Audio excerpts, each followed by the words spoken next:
Bonjour, c'est Sylvain de Intérieur Bas Sylvain, magasin Grange à Genève. Alors, comment bien choisir son canapé d'angle? Déjà, une chose à comprendre, c'est aussi comment l'acheter le moins cher possible. Parce que bon, on se rend pas toujours compte quand on voit des modèles. Il y a plusieurs façons de faire des angles. Donc, voyez par exemple ce modèle que vous avez là. En fait, c'est pas un canapé d'angle, c'est deux canapés. Que deux canapés. Un angle, normalement, ça se constitue entre un canapé, un deuxième canapé, et puis un angle pour remplir. Si vous le faites en 3 morceaux, ça coûte plus cher parce que c'est comme si vous achetiez 3 canapés. Là, ici, vous en avez que 2. Et la petite astuce, c'est simplement que cet élément-là soit d'une seule pièce et que le dos fasse toute la continuité. Donc, tout ça, c'est un seul morceau. Voilà. Autre chose aussi, contrairement à ce qu'on pense, un angle, c'est pas fait quand on a des problèmes de dimension.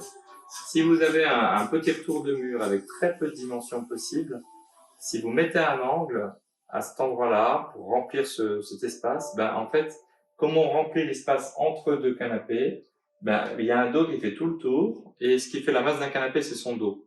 Donc, si vous remplissez ce mur, vous allez avoir quelque chose de beaucoup plus gros et beaucoup plus lourd. Vous aurez l'impression au départ que c'est pour gagner de la place, mais au niveau visuel, vous allez alourdir votre pièce. Donc, si vous avez très peu de place et que ça doit être mis dans un angle, vous n'avez pas d'autre possibilité, il faut surtout pas faire un angle.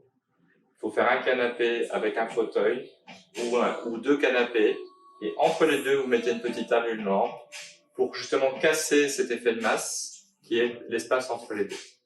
Donc ça, c'est très très important. Un angle, c'est fait quand il y a de la place. Ça peut être mis en milieu de pièce, ça peut être mis aussi dans des grands espaces, mais c'est pas fait quand on a un gros problème de dimension. Voilà, je peux vous montrer encore un autre exemple d'idée d'angle complètement différent. Et autre conseil aussi, comme on remplit tout l'espace, ce qui est important, c'est que l'angle est un dossier qui soit très bas, il ne faut pas trop monter. Parce que quand on rentre dans une pièce, si on a quelque chose qui ferme trop en hauteur, ça va vous alourdir trop votre intérieur. Donc par exemple, ça pourrait se faire en angle aussi. Mais là, on est sur un dossier bas. Donc ça, sans problème. Ou vous avez des choses comme ça, qui se bougent. Voilà, avec des dossiers qui se bougent. Et on n'est pas gêné, on n'a pas phénomène de masse. Par exemple, cet élément-là, je peux le mettre ici. Et ça peut me faire un angle complet. Mais on a quelque chose de léger, avec pas trop d'accoudoir. À ce moment-là, c'est bien aussi quand ça peut être modulable, qu'on puisse bouger les choses. Là, ici, je l'ai avancé, puis je m'assois autrement.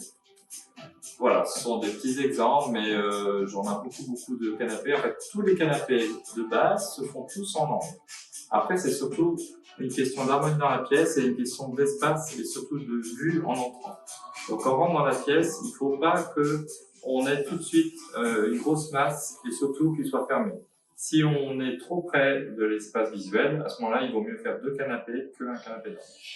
Voilà, mais chaque cas est unique et c'est pour ça qu'on a un très beau métier. Voilà, j'espère que cette vidéo vous a plu. Un petit like